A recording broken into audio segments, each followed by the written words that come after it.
Question number 16.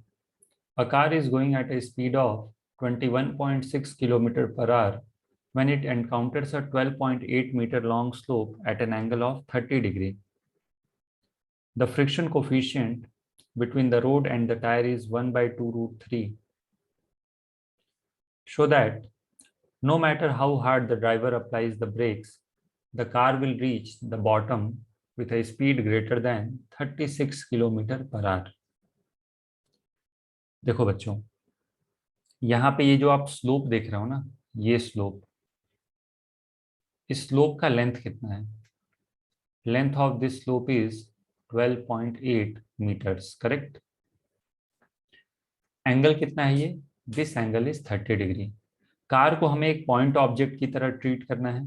Okay, car यहां से यहां तक आएगा, करेक्ट। 12.8 मीटर डिस्टेंस कवर करेगा। यहाँ पे इसकी स्पीड कितनी है? यहाँ पे इसकी स्पीड है 21.6 किलोमीटर पर आवर, और यहाँ पे इसकी स्पीड क्या है? 36 किलोमीटर पर आवर। ये हमें प्रूफ करना है। यहाँ पे स्पीड जो है ये मान लो v है। ओके, तो यहाँ पे जब कार पहुंचती है तो इसकी जो स्पीड है that is 21.6 kilometre per hour, correct. इस पॉइंट पे speed is 21.6 kilometre per hour, correct. Coefficient of friction is 1 by 2 root 3। अब क्वेश्चन में बोल रहा है कि अगर जो ड्राइवर कितना भी जोर से ब्रेक लगा ले, ओके, कितनी भी स्पीड हो जाए, कार को बॉटम तक तो पहुंचना ही पहुंचना है, और इसकी स्पीड यहाँ पे मिनिमम 36 किलोमीटर पर आवर तो होगी ही होगी। हमें ये प्रूफ करके दिखाना है। ओके, चलो ध्यान से देखना।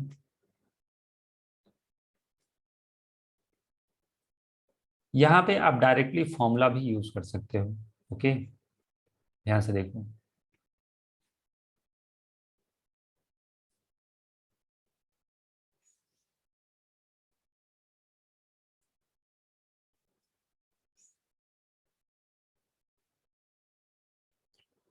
This angle is 30 degree. Okay, मान लो यहाँ पे ये कार है,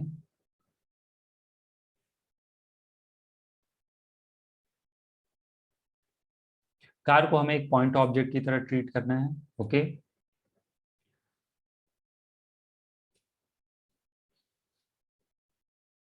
अब यहाँ पे आप क्या कर सकते हो? कार का या तो आप डायरेक्टली फॉर्मूला यूज कर लो, जी sine theta minus mu G cos theta होता है एक्सेलरेशन, या फिर आप ये फाइंड भी कर सकते हो कि एक्सेलरेशन कितना होगा।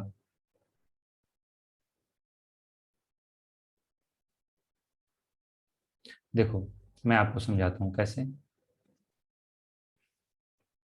Suppose this is the slope, angle कितना है? 30 डिग्री। जो कार यहाँ पे है ना, कार को एक पॉइंट ऑब्जेक्ट की तरह ट्रीट करो। ओके, ये बहुत ही एक छोटे से ऑब्जेक्ट की तरह हमें ट्रीट करना है।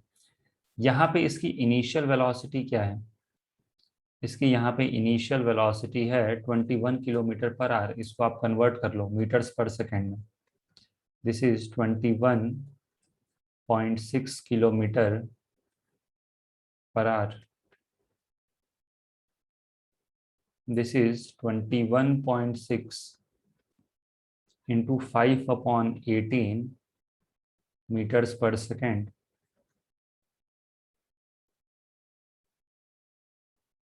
तो ये कितना आ जाएगा? This is 6 metres per second, correct. अब क्योंकि क्वेश्चन से आपको एक हिंट मिल जाएगा। क्या हिंट मिल जाएगा बच्चों? यहाँ पे आपको ये हिंट मिल जाएगा कि यहाँ पे इसकी स्पीड ज्यादा दे रखी है, और स्पीड यहाँ पे फाइनली जब ये नीचे पहुंच रहा है तो इसकी स्पीड ज्यादा है। इसका मतलब एक्सेलरेशन जो होगा वो क्या है? Down the plane, correct. लेकिन फिर भी अगर जो आपको ये नहीं समझ में आ रहा है तो आप पूरा एक्सेलरेशन फाइंड कर सकते हो, डिराइव कर सकते हो। ओके, तो एक्सेलरेशन मुझे पता है जी sine theta minus mu G cos theta directly use कर सकते हैं। क्यों? क्योंकि क्वेश्चन को देख के समझ में आ रहा है कि जो एक्सेलरेशन होगा ना, इसका डाउन द प्लेन होगा। ओके, आप ऐसे भी देख सकते हो कि जो टैन थीटा है ना, tan theta is 1/√3 and that is greater than mu, मतलब acceleration will be down the plane. फिर भी आप चाहो तो फ्री बॉडी डायग्राम ड्रॉ कर लो। ओके, तो देखो यहाँ पे क्या क्या फोर्सेस लगेंगे इस व्हीकल पे।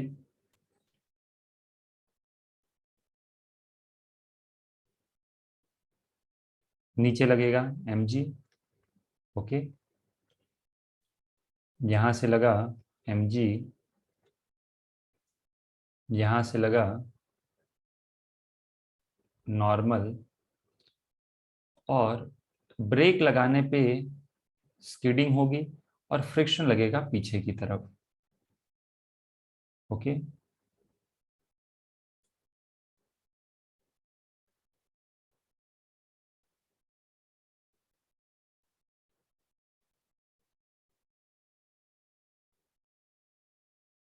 ओके, तो ये लग गया friction force. Correct, this is normal,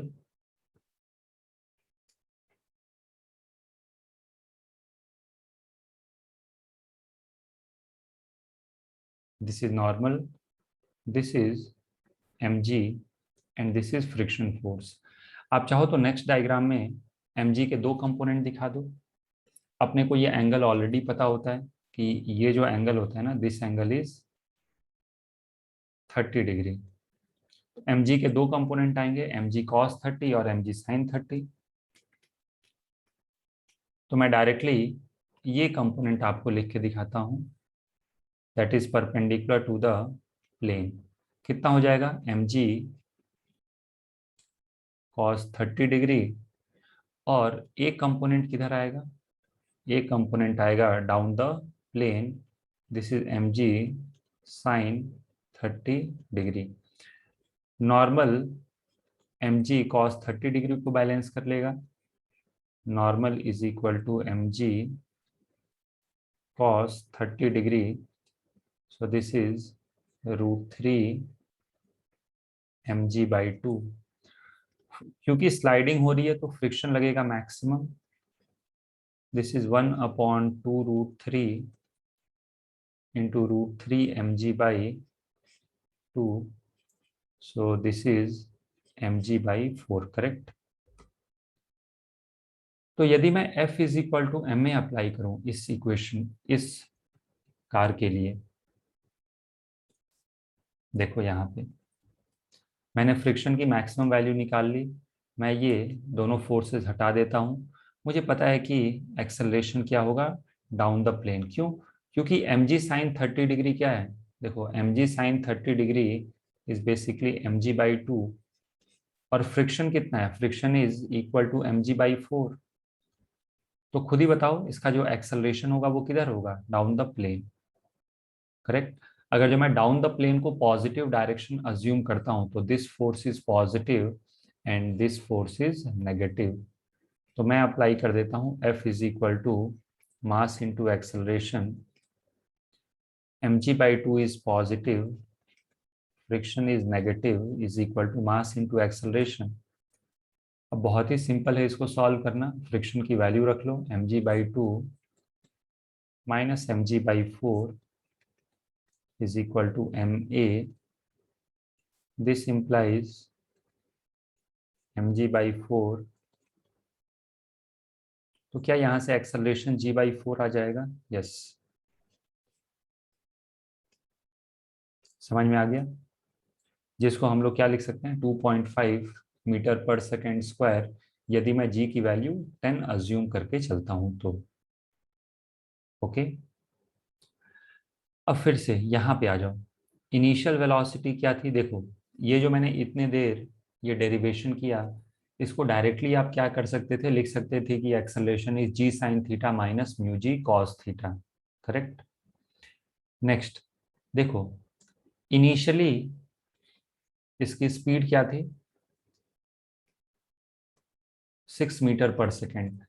finally जब ये नीचे आएगा तब मुझे ये इसकी स्पीड निकालनी है। ओके, देखो तो अब आ जाते हैं हम लोग यहाँ पे, तो इसकी इनिशियल स्पीड कितनी है, 6 मीटर पर सेकेंड, इसका एक्सेलरेशन भी डाउन द प्लेन ही है, तो u is 6 metre per second. Acceleration भी डाउन द प्लेन है, डाउन द प्लेन को ही हम लोग पॉजिटिव डायरेक्शन अज्यूम करेंगे। So this is 2.5 metre per second square. Displacement कितना है, क्वेश्चन में दिया है displacement. Yes, length is 12.8 metre, तो 12.8 मीटर। तो जब ये बॉटम पे पहुंचेगा तब अपने को स्पीड निकालनी है, एक्चुअली प्रूफ करना है। तो यदि आप v निकाल लो और ये भी 36 आ जाए, मतलब प्रूफ हो गया। ओके, तो हम लोग इक्वेशन यूज करेंगे, V square minus U square is equal to 2as, V square minus 6 square is equal to 2 into 2.5 into 12.8। तो वी स्क्वायर इस तरफ आके ये हो जाएगा 36। ओके, तो 5 इंटू 12.8 इज 64, ये तो 100 आ गया। This implies v square is 100, therefore v is 10 metre per second. इसको किलोमीटर पर आवर में कन्वर्ट करना है तो 18/5 से मल्टीप्लाई कर देंगे। So this is kilometre per hour, so this is 36। इसका मतलब यह है कि जब कार देखो बॉटम पे तो पहुंचेगी ही पहुंचेगी, उसकी स्पीड 36 किलोमीटर पर आवर होगा। ये मिनिमम स्पीड है, ये तो आपने ब्रेक लगाया तब ये स्पीड मिली, ब्रेक नहीं लगाते तो इससे भी ज्यादा स्पीड होती जब ये बॉटम पे पहुंचता। ओके,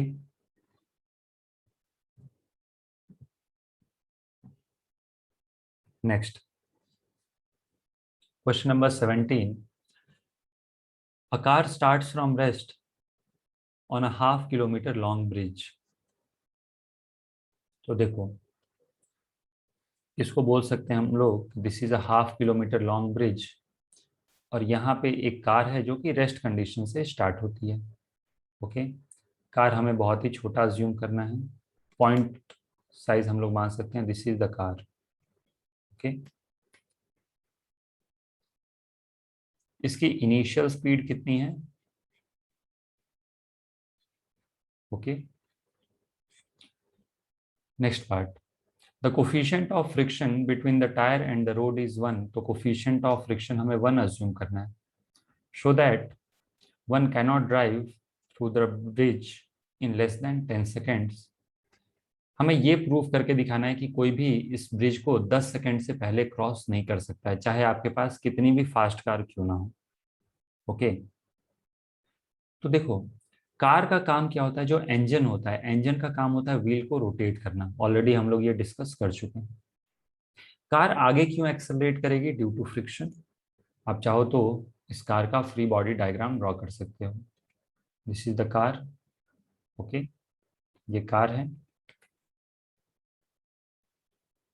नीचे क्या लगेगा, नीचे लगेगा mg, ऊपर क्या लगेगा नॉर्मल। इंजन क्या कर रहा है, व्हील्स को बहुत तेजी से रोटेट करने का प्रयास करेगा। ओके, हम लोग अज्यूम करेंगे कि इंजन बहुत ही पावरफुल है, जिसकी वजह से वो मैक्सिमम फोर्स टायर जो है वो ग्राउंड पे लगा पा रहा है, और टायर पे मैक्सिमम फ्रिक्शन लगेगा आगे की तरफ, F max, which is equal to mu into N. Normal और mg तो बैलेंस होंगे, maximum friction is mu into N, N is mg, तो दिस इज म्यू mg। तो कार का जो मैक्सिमम एक्सेलरेशन हो सकता है, maximum acceleration of the car is equal to total, मतलब maximum force upon mass, that is mu mg। अभी एक सुपरमैन वाला प्रॉब्लम हमने किया था, बिल्कुल वैसा ही है, दैट इज म्यू जी, और म्यू की वैल्यू कितनी है 1, जी की वैल्यू है 10। इसका मतलब मैक्सिमम एक्सेलरेशन हो सकता है 10 metre per second square. Okay, तो कार की इनिशियल वेलोसिटी क्या है बच्चों, बताओ। इनिशियल वेलोसिटी है 0। एक्सेलरेशन क्या है, मैक्सिमम एक्सेलरेशन में हम लोग डील कर रहे हैं, क्योंकि हमें मिनिमम टाइम निकालना है। मिनिमम टाइम निकालना है तो एक्सेलरेशन हम लोग मैक्सिमम कंसीडर करके चलेंगे। करेक्ट। कितना डिस्टेंस कवर करना है कार को? 0.5 किलोमीटर। ओके, 0.5 किलोमीटर बोले तो 0.5 किलोमीटर का मतलब क्या होता है? 500 metre. Okay, so this is equal to 500 metre. अब मुझे निकालना है टाइम, तो यूज करेंगे S is equal to UT plus half AT²। S is 500, initial velocity is 0 plus half into 10, तो this is left hand side में आ जाएगा 1000/10, तो T² इज इक्वल टू 100। इसका मतलब T इज कितना? 10 सेकेंड्स। ये जो 10 सेकेंड आया, आपने मैक्सिमम एक्सेलरेशन कंसीडर किया, मतलब टाइम जो है ये मिनिमम टाइम है, this is the minimum time. मतलब 10 सेकेंड से कम में ये पॉसिबल नहीं है। ओके, समझ में आ रहा है ये मिनिमम टाइम क्यों है? क्योंकि आपने एक्सेलरेशन मैक्सिमम कंसीडर किया। कोई कार ऐसा भी हो सकता है कि आप धीरे धीरे उसे एक्सेलरेट करोगे तो एक्सेलरेशन उसका कम भी हो सकता है। करेक्ट, समझ में आ गया? सो this is the minimum time.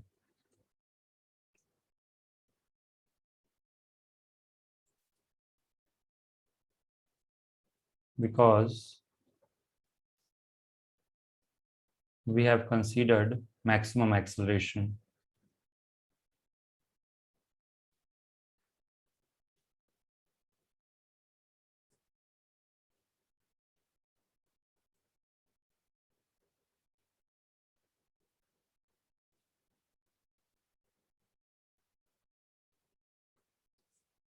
Correct.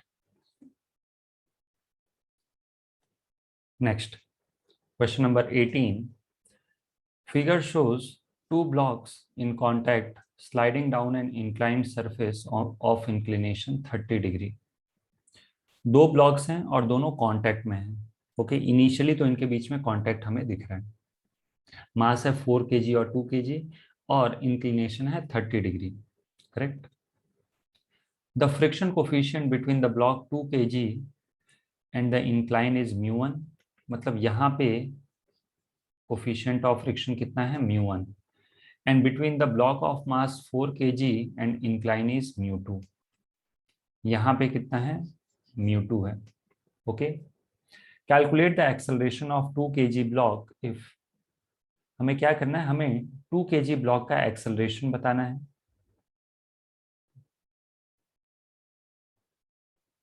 If अलग अलग केस दिया है, μ1 दिया है 0.2 और μ2 दिया है 0.3 पहले केस में। बी केस में क्या दिया है? μ1 दिया है 0.3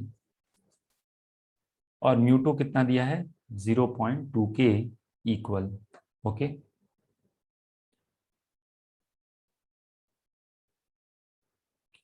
और यहाँ पे हमें याद रखिएगा 2 kg का एक्सेलरेशन निकालना है। आप वैसे सब कुछ निकाल सकते हो प्रैक्टिस करने के लिए। ओके, चलो ध्यान से देखते हैं।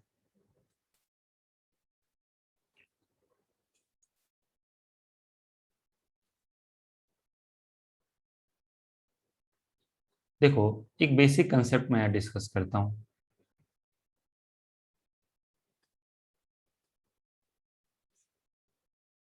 कंसेप्ट क्या है बच्चों यहाँ पे? कि suppose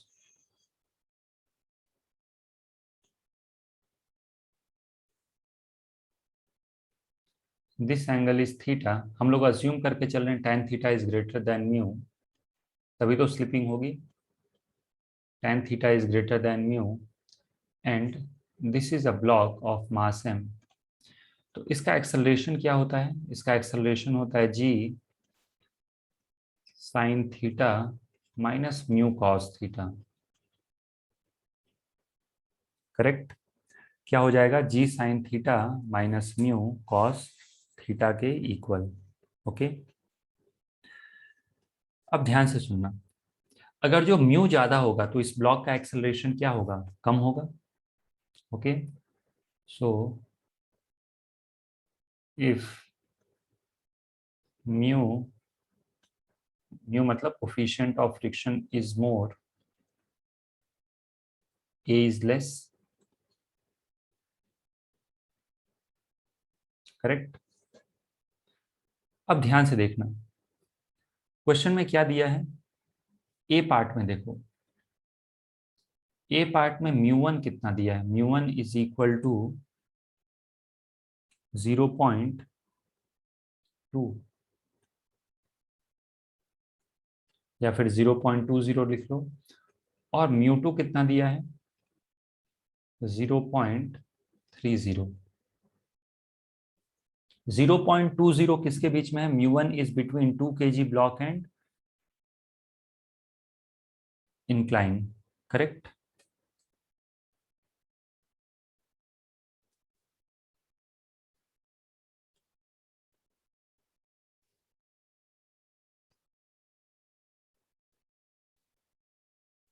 this is 2 kg block, okay, और यहां पे है 3 kg ब्लॉक,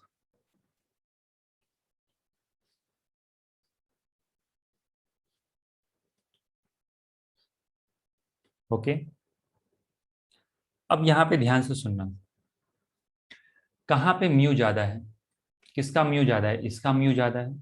मतलब अगर जो ये दोनों ब्लॉक इंडिपेंडेंट होते तो किसका एक्सेलरेशन ज्यादा होता, जिसका म्यू ज्यादा उसका acceleration come.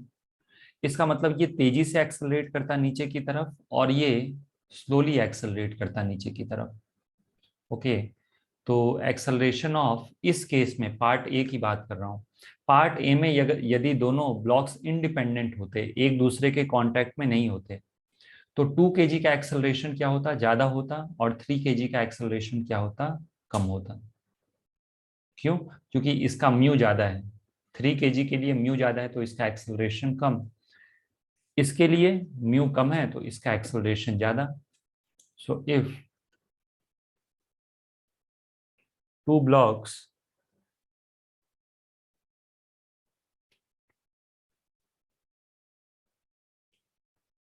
and 3 kg blocks are released separately,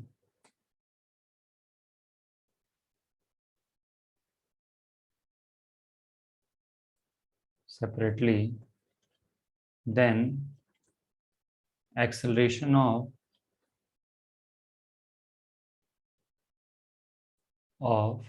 2 kg block will be more।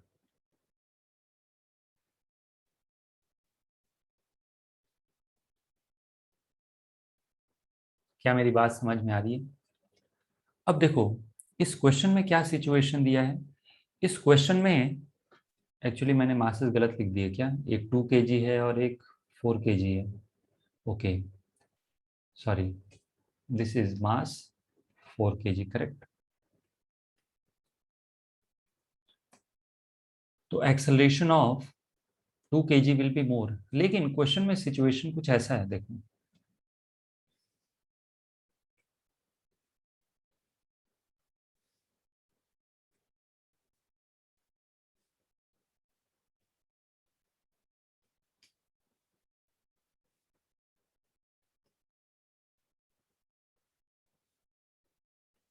This is 4 kg and this is 2 kg, correct. अब यहाँ पे आप दिमाग लगाओ, ये जो 2 kg है ना, ये तेजी से एक्सेलरेट करना चाहता है और 4 kg धीरे धीरे एक्सेलरेट कर रहे हैं।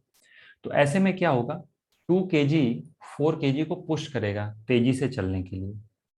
आप वैसे भी कॉमन सेंस लगा सकते हो, मान लो एक ब्लॉक यहाँ पे रेस्ट पे है और ये ब्लॉक जो ए है वो आगे जाना चाहता है, तो कैसे आगे जाएगा, ये बी को भी पुश करेगा।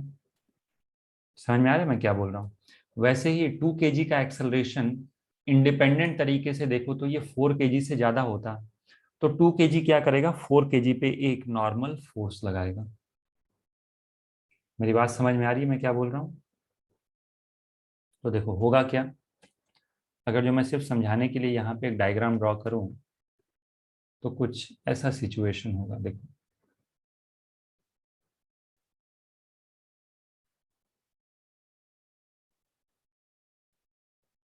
ये मैं फ्री बॉडी डायग्राम ड्रॉ कर रहा हूँ। सो दिस इज 4 kg, अलग अलग ड्रॉ कर रहा हूँ। तो 2 kg क्या करेगा, 2 kg इस पे एक नॉर्मल फोर्स, ताकि इसका भी एक्सेलरेशन बढ़ जाए, क्योंकि हमें ये तो समझ में आ रहा है ना कि दोनों का एक्सेलरेशन क्या होगा, दोनों का एक्सेलरेशन सेम ही होगा, ऐसा नहीं होगा कि कोई फास्ट जाए और कोई स्लो जाए। करेक्ट। तो 2 kg क्या करेगा, 2 kg 4 kg पे एक नॉर्मल फोर्स लगाएगा। ओके, थोड़ा सा और इधर ड्रॉ कर देता हूँ ताकि देखने में दिक्कत ना हो। ओके, तो देखो 2 kg क्या करेगा, इस पे एक नॉर्मल फोर्स लगाएगा N1 ऐसे, और यहां से क्या होगा, एज पर एक्शन रिएक्शन इस पे लगेगा N1 इस तरीके से। समझ में आ गया, ये लॉजिक समझ में आ रहा है। N1 क्यों लग रहा है इनके बीच में, क्योंकि 2 kg तेजी से निकलना चाहता है, 4 kg से भी ज्यादा तेजी से, तो ये क्या करेगा, 4 kg को पुश करेगा ताकि इसका एक्सेलरेशन बढ़ जाए। ओके, तो इस N1 की वजह से 4 kg का एक्सेलरेशन थोड़ा बढ़ जाएगा, और 2 kg का एक्सेलरेशन डिक्रीज हो जाएगा, सच दैट दोनों का एक्सेलरेशन सेम हो जाए। करेक्ट। तो अब सॉल्व करने के लिए हम लोग फ्री बॉडी डायग्राम ड्रॉ करेंगे। देखो, बाय विजुअल इंस्पेक्शन, ओके, क्या मैं ऐसा बोल सकता हूँ कि दोनों का एक्सेलरेशन सेम होना चाहिए? यस। तो ये जो आप देख रहे हो ना, this is basically constraint relation, मतलब दोनों का एक्सेलरेशन आएगा सेम। ओके, अब हम लोग ड्रॉ करेंगे बच्चों free body diagram.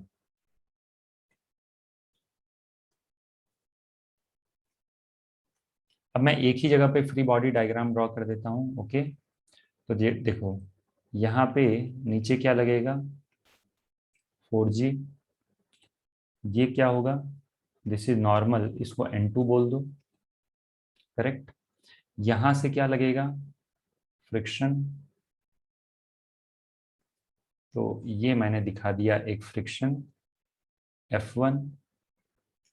Okay, similarly 2 kg के लिए नीचे की तरफ क्या लगेगा, 2G, यहां से क्या लगेगा, N3, this is normal, N3, और यहां से क्या लगेगा, फ्रिक्शन F2। समझ में आ रही मेरी बात? अब क्योंकि इनका स्लाइडिंग तो हो रहा है, तो फ्रिक्शन मैक्सिमम लगेगा, तो हम लोग क्या करेंगे, पहले कंपोनेंट्स लिख लेंगे, कंपोनेंट्स मार्क कर लेंगे। कंपोनेंट्स कैसे मार्क करोगे, मुझे पता है कि ये एंगल यदि 30 डिग्री है, तो क्या ये एंगल भी 30 डिग्री होगा, और ये एंगल भी होगा 30 डिग्रीज। सही लिख रहा हूं मैं? ओके, तो 4G के दो कंपोनेंट आ जाएंगे। अब डायरेक्टली आप चाहो तो वो कंपोनेंट ही लिख लो, this component will be 4G cos 30 degree, 4G cos 30 degree, और एक कंपोनेंट आ जाएगा इस तरफ, 4G sin 30 डिग्री। 2G का एक कंपोनेंट इधर आ जाएगा, 2G cos 30 degree, cos 30 degree √3/2 होता है, और एक कंपोनेंट इधर आ जाएगा, ध्यान से लिखना क्योंकि एक नॉर्मल फोर्स N1 ऑलरेडी है, तो ये कितना आ जाएगा, 2G sin 30 डिग्रीज। करेक्ट। अब आप क्या करो, ये जो वैल्यूज निकाली ना, ये हम लोग लिख देते हैं।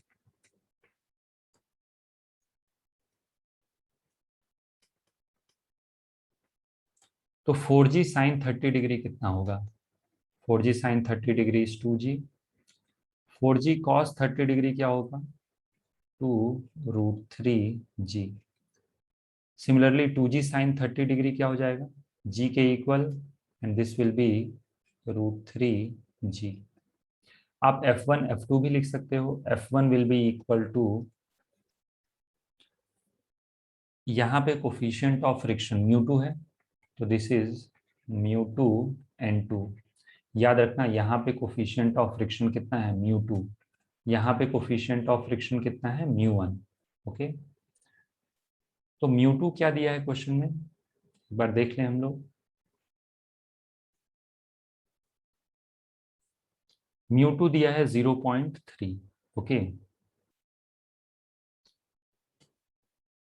सो this is 0.3 into N2 is कितना, 2√3G, n2 इसको बैलेंस करेगा, n3 इसको बैलेंस करेगा। Okay, so this is 0.3 into,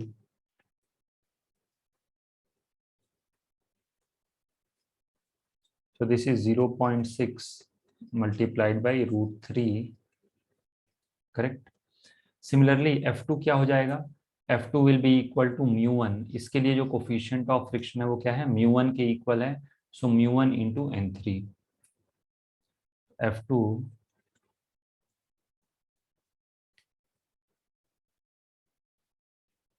so this is 0.2 into √3g,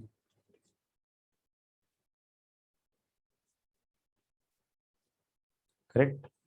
अब हम लोग क्या करेंगे, F is equal to M में अप्लाई करेंगे। आप चाहो तो एक और क्लियर डायग्राम ड्रॉ कर सकते हो जहां से बहुत ही इजी हो जाएगा F is equal to M में विजुलाइज करना। तो क्योंकि N2 और ये तो बैलेंस्ड है तो इन्हें हम लोग हटा देते हैं ताकि कोई कंफ्यूजन ना रहे। N3 और ये भी बैलेंस था तो इसको हटा दो। एक्सेलरेशन किधर मार्क किया था हम लोगों ने, इसका एक्सेलरेशन है डाउन द प्लेन और इसका भी एक्सेलरेशन है डाउन द प्लेन। तो हम लोग F is equal to M में अप्लाई करेंगे, करेक्ट। किसके लिए, पहले 4 kg के लिए, 4 kg के लिए मैं अप्लाई करने जा रहा हूँ F is equal to M में। जो एक्सेलरेशन के अलोंग होगा वो पॉजिटिव, मैं क्या करता हूँ डाउन द प्लेन को पॉजिटिव अज्यूम कर लेता हूँ। तो 2g क्या हो जाएगा, पॉजिटिव, F1 क्या हो जाएगा, नेगेटिव, और N1 क्या होगा, पॉजिटिव। देखो 2g क्या है, डाउन द प्लेन, N1 क्या है, डाउन द प्लेन, F1 क्या है, अप द प्लेन। तो up the plane negative, down the plane negative, down the plane positive, down the plane direction जो है उसे मैं पॉजिटिव अज्यूम करके लिख रहा हूँ। तो this is 2g plus N1 minus F1 is equal to 4a। F1 की वैल्यू कितनी है, 0.6 इंटू √3g।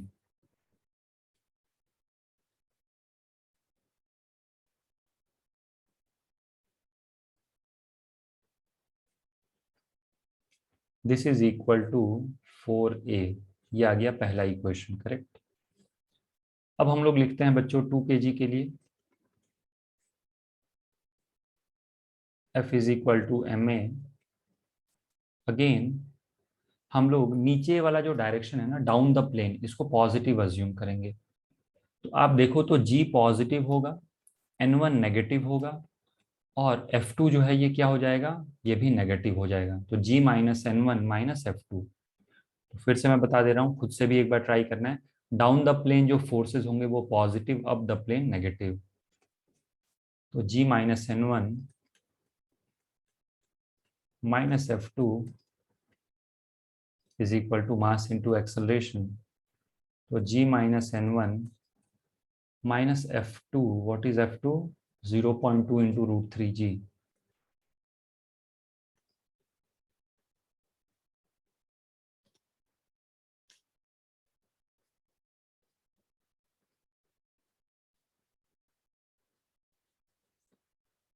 अब सॉल्व करना है, ए निकालना है, तो क्या करो, 1+2 कर दो। एडिंग 1 and 2, यदि मैं दोनों इक्वेशन को ऐड करूंगा तो N1 कैंसिल हो जाएगा, 2g प्लस जी हो जाएगा कितना, 3g, माइनस 0.6, तो ये हो जाएगा, देखो इसको और इसको ऐड कर दो नेगेटिव में, करेक्ट।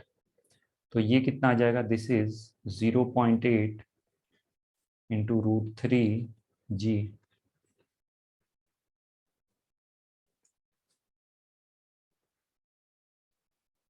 तो एक्सेलरेशन विल बी, अब हमें देखना पड़ेगा कि जो क्लोजेस्ट आंसर है वो जी की वैल्यू क्या लेके आता है। तो चलो A will be equal to, या फिर 6a is equal to G 3 minus 0.8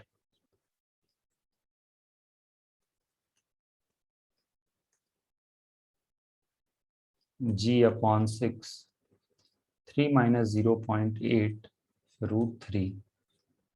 okay, तो हम लोग क्या करेंगे, जी की वैल्यू दोनों से ट्राई कर सकते हो, एक बार 10 लेके और एक बार 9.8 लेके।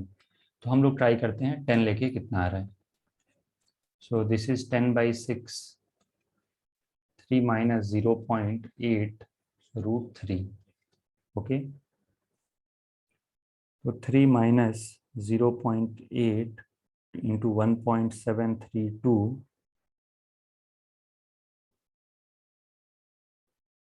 तो ये आ रहा है 2.690। Okay, so this is equal to 2.690 metre per second square. तो अप्रोक्सीमेटली हम लोग क्या लिख सकते हैं, 2.7 metre per second square, correct. Okay, अब देखो यहां से आपसे n1 भी पूछ सकता है, तो क्या इन दोनों इक्वेशन में जैसे यहाँ पे a की वैल्यू रख के मैं n1 फाइंड कर सकता हूँ? यस। तो आप ये भी ट्राई करना, क्वेश्चन में पूछ देगा कि ये दोनों ब्लॉक्स एक दूसरे पे कितना नॉर्मल फोर्स लगा रहे हैं। समझ में आ गया? ओके, अब आ जाओ बच्चों बी पार्ट पे। ओके, अब आते हैं हम लोग बी पार्ट पे। बी पार्ट में जो म्यू की वैल्यू दे रखी है, क्या वो उल्टा हो गया है?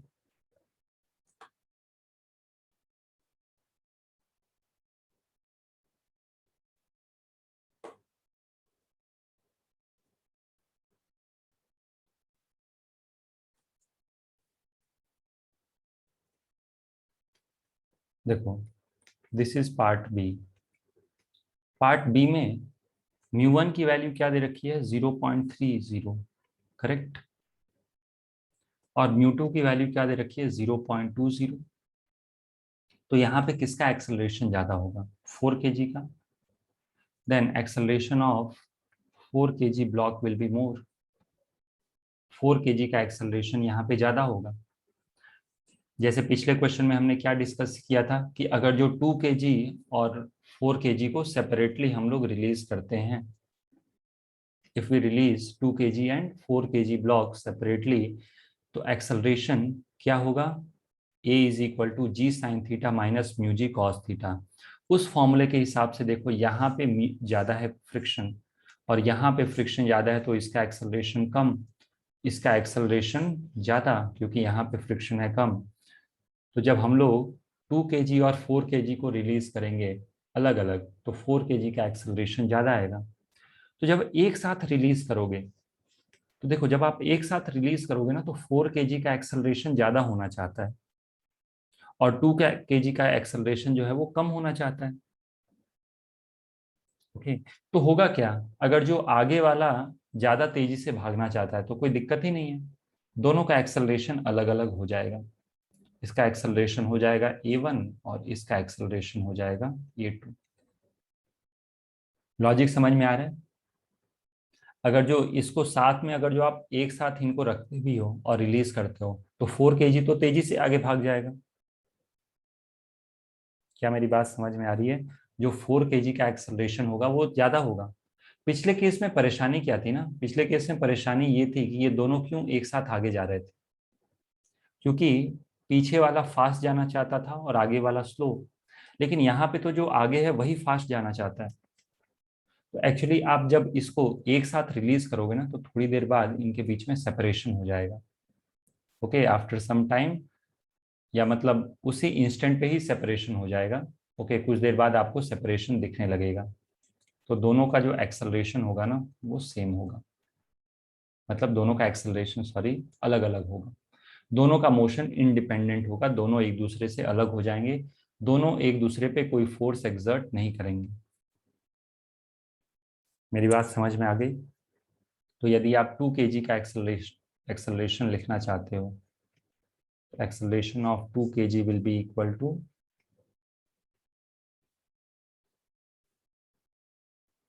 g sign theta minus mu cos theta.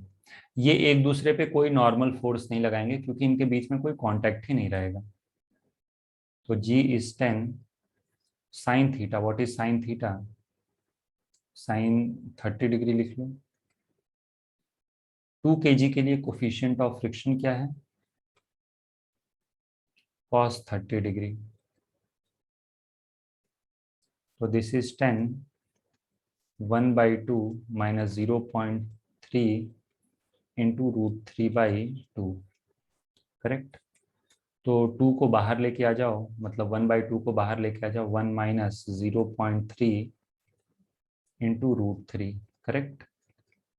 तो ये कैलकुलेट कर लो, 1 माइनस 0.3 इंटू 1.732 इंटू 5 कर देते हैं। सो दिस इज 2.402, ओके। अप्रोक्सीमेटली इसे हम लोग क्या बोल सकते हैं, 2 पॉइंट,